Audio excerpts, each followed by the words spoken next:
제 전부 쏟던 힘이 정도는 모놈 전부 남겼다 아그러다는 전도 실물도 또 나도 제잖아 기좀 사람의 저러 증이 장근서 저거 특기 선로에 라면 이메 본조장로 소란 The supreme, profound, and sublime Dharma is difficult to encounter in a billion eons. Now I see it, hear it, receive it, and kept it. I vow to attain the true meaning of the Tathagata. In order to liberate all sentient beings, let us generate supreme bodhicitta. Yesterday we covered the part on awaken my life.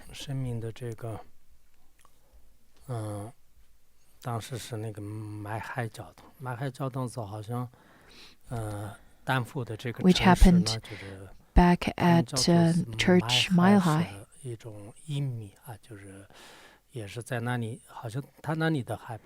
And I think the altitude is about 1,600 meters. And the city is called Mile High. That is why the church is called Mile High Church. I forgot to mention that Leah,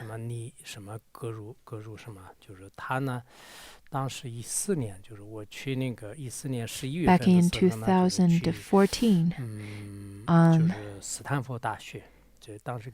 November 2014, I went to Stanford University to give a teaching. I met Leah over there, and that's when I learned back in 1993 she was she attended the 1993 lecture at Mile High Church, and then afterwards we had other kinds of contacts, but that's when we first met in person. And now let's look at a brief introduction of Shambhala. Phuntsog Rinpoche is very proficient at Kalachakra and Shambhala teachings too, the teachings on Shambhala. And when he gave the teachings, he didn't look into different kinds of references or teachings and so on. It basically just gushed out of him, his wisdom, which is quite rare. This year, the male practitioners had received the empowerment of Kalachakra, and the female practitioners almost received it, but later, unfortunately, not received it. Kalachakra has different traditions, Jonampa, Gelupa, Nyingmapa. It is of an important tantra to all different lineages because it's a teaching given directly from the Buddha.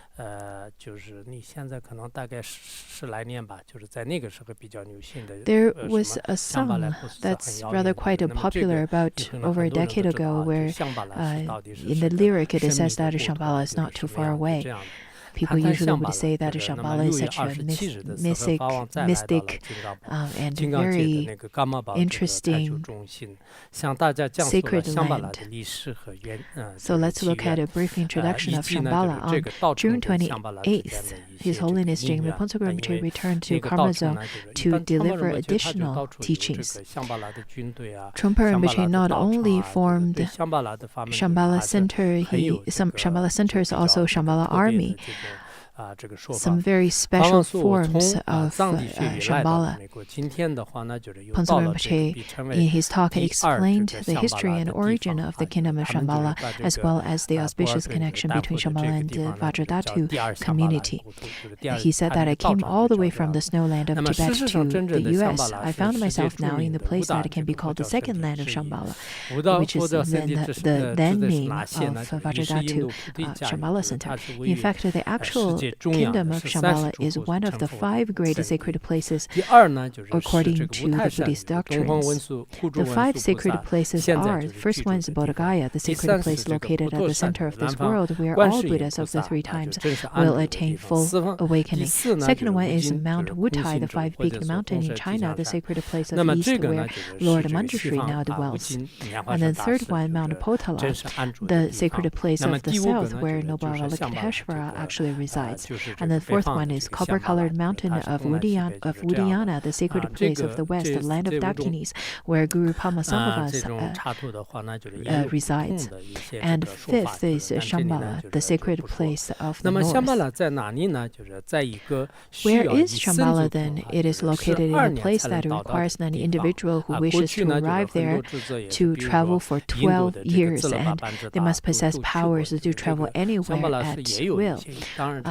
It's been traveled by great panditas such as Chilupa of India.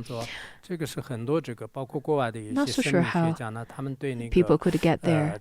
Lots of people, even from the West, had to spend lots of time and research into how to get to Shambhala. Some said that there is an entrance from Potala Palace. There's a sacred pathway to Shambhala from Potala Palace, but it is most likely not something that can be perceived or traveled to by mundane human beings. It is more similar to a sacred land of Padmasambhava that can only be traveled by people of great powers. Now, the shape of the realm of Shambhala resembles an 8-petaled lotus. How is such shape formed? At the center of the lotus is the capital city Kalapa, surrounded by 960 million smaller cities that form the shape of 8 petals. So there is a circle in the center, and then the capital is called Kalapa.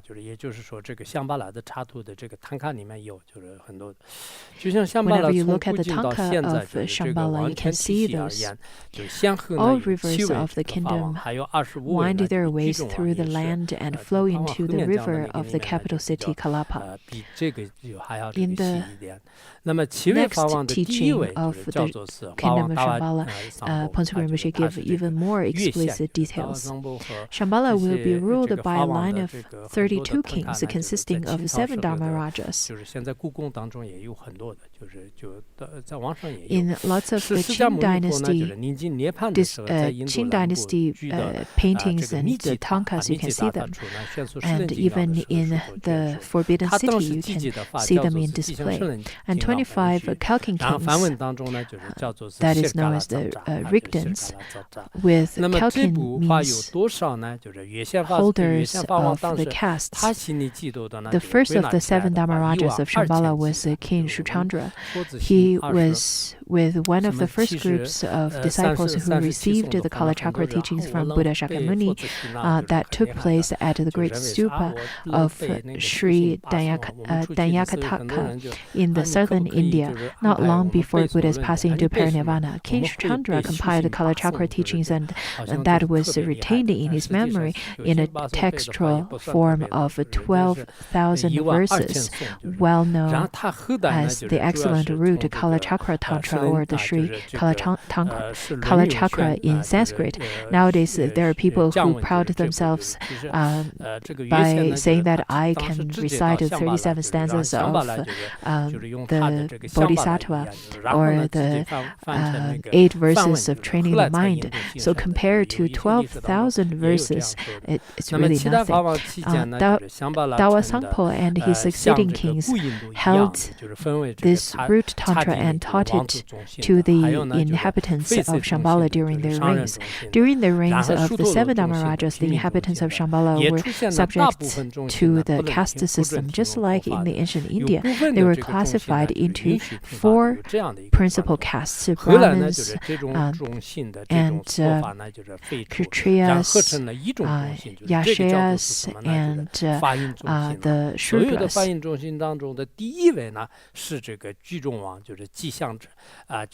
set of regulations in accordance with the caste system existed. For example, only inhabitants of the certain caste were allowed to receive Dharma teachings, while most other castes were forbidden to do so. Through the endeavor of Manjushri Yashas, the 8 kings in Shichandra's line, the caste system was abolished, and all inhabitants of Shambhala were united into a single Vajra caste, the family of tantric practitioners. Thereby, Manjushri Yashas became known as the first Khalkhin king of Shambhala, the first holder of the Vajra caste. This year, those of you who received the Kala Chakra empowerment also received the reading transmission. The empowerment and reading transmission were exceptionally long this year. I heard many of you were actually struggling a bit, but while listening to Dharma, I think the best attitude is to receive it with joy.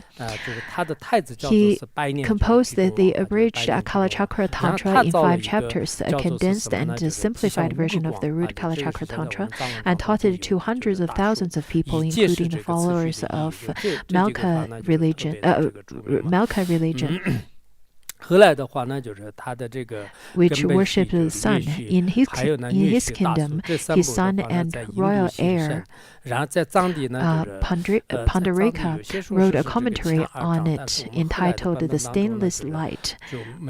Currently, in the Tibetan language, there are the commentary to explain this particular tantra, a few of those commentaries are quite well known.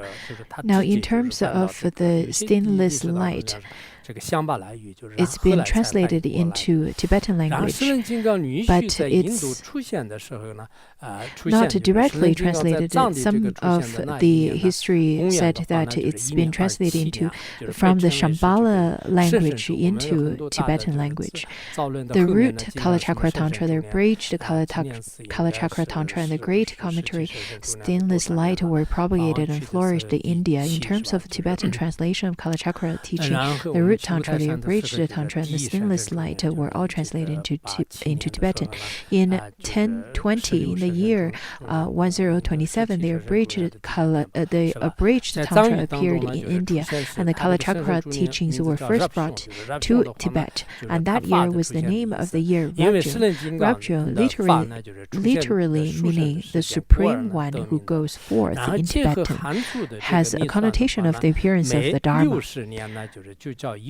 So this name was given to mark the important time when the Kala Chakra Tantra teachings come to Tibet. Beginning from that year, Rabjung was employed in the Tibetan dating system as a part of the calendar cycle.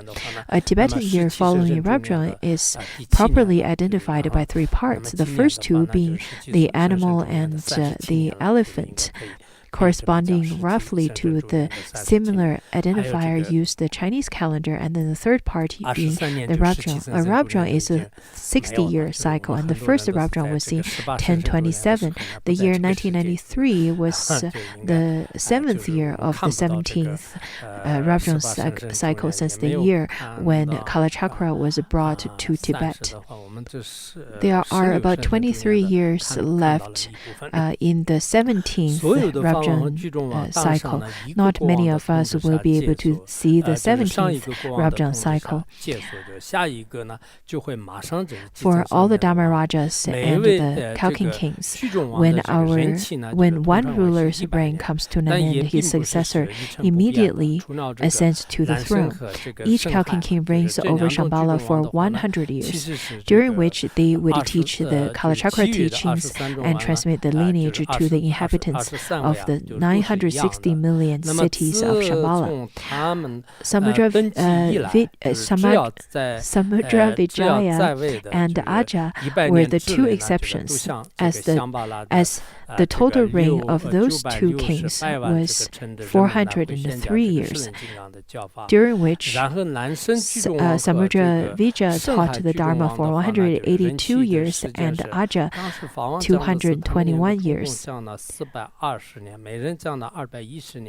Ponso Rinpoche, in fact, said that the two kings will be teaching for 242 years, and each of them will be giving teaching for 221 years. However, some historical records states that Samudra Vijaya would teach the Dharma for 182 years and then Aja for 221. That is why it's written this way. But we couldn't find the resource for Ponso Rinpoche's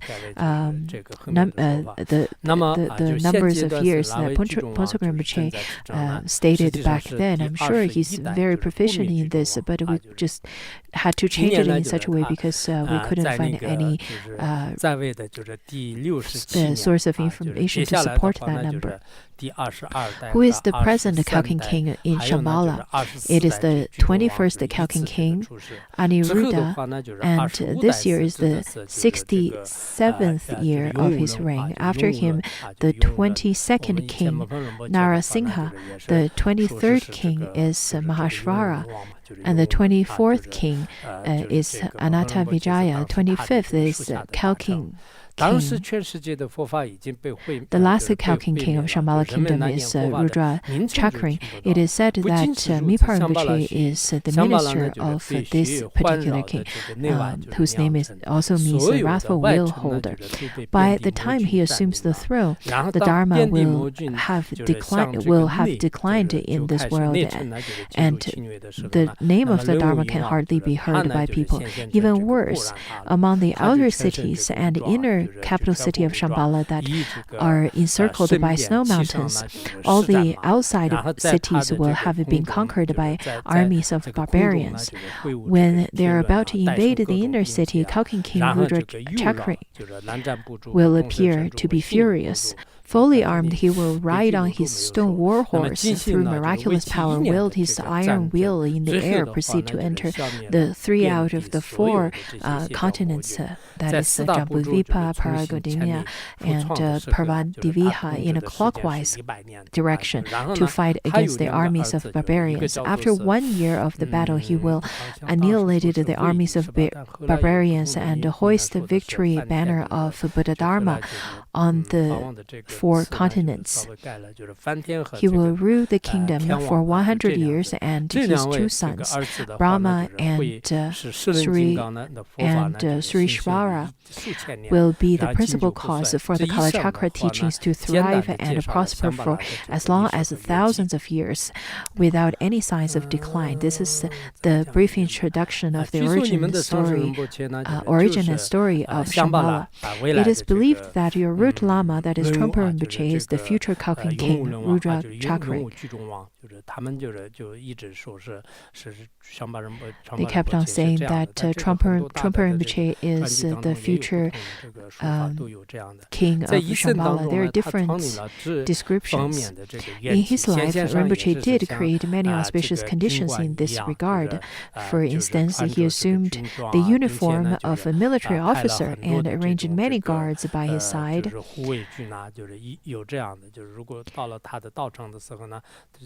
Whenever you go to the Shambhala Center, the Shambhala centers definitely look very different than the traditional Tibetan Buddhist centers. It is truly fortunate for you to have encountered Trungpa Rinpoche, having received his teachings and now upholding his lineage. By and large, anyone who practiced the Kagyu teachings, and particularly the Dharma teachings that Trungpa Rinpoche practiced, will be reborn in the realm of Shambhala as his warrior. What is the Dharma that he practiced? As I said yesterday, it is the gradual and complete path to full awakening that had been practiced by Jetsun Milarepa. Among all his practices, the most important is loving kindness and compassion, which is the one and only sublime path that is harmless and peaceful and is commonly practiced by all Buddhist schools. Some some of you may wonder, well, we know that our Guru is an extraordinary and a great Lama, but how is his primary practice loving kindness and compassion then? We know that he's great, but how is it that it's loving kindness and compassion? Actually, all of his activities were to transmit loving kindness and compassion. Had Trungpa Rinpoche been a person who pursued fame and material offerings, he would have gained much wider fame and more offerings by stay in India or Land of Tibet. Maybe India also cherish lamas. But usually, without a capacity, without that kind of capacity and insight, it's very difficult for them to give up fame and wealth. In these regions, there are many lineage holders and great masters upholding the Dharma, as well as numerous devoted Buddhist followers. Conversely, here in U.S., before he came, except for very few individuals, the majority of people had never even heard of the name of the Buddha, not to mention a word of the Dharma, nor had they ever seen a monastic Sangha. It is just because of this that Rinpoche came here and established Vajradhatu, which now has this main center along with over 100 branch Dharma centers. What he accomplished is something no other great masters in the past had ever done. This alone sufficed to demonstrate the profound loving kindness and compassion in his mind. Certainly, it may be inappropriate for me to talk about the qualities of your Guru, just like a stranger introducing your family member to you. Nevertheless, since I have long heard of the vast activities that Trungpa Rinpoche had accomplished while I was in the distant land of Tibet, now as I personally came here and witnessed his extraordinary deeds, my mind is filled with great amazement, joy, and devotion. I think in Halifax, Phuntsho Rinpoche also mentioned that it's not easy to propagate Dharma teachings in the West, so sometimes he would generate the mind of sadness to Trungpa Rinpoche and sometimes joy to Trungpa Rinpoche, because it is not the same to give Dharma teachings in the land of Tibet. He then continued to say that there is a Tibetan saying that goes like selling a needle to a needle maker.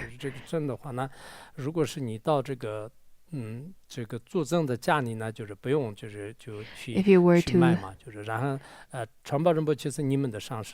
bring needles to and sell them to needle makers because they don't need to buy it anymore, so Phuntsho Rinpoche said that it is just like he's trying to sell a needle to a needle maker, it will really be successful. Likewise, speaking all these qualities of Trungpa Rinpoche in front of his disciples may be more or less unnecessary. So please forgive me if there is anything inappropriate in what I've said. So we've now come to an end of today's class. Tomorrow we will complete the second stop. We shouldn't spend too much time in the second stop, so in one stop, so I should try to go to the third stop. Let's stop here today.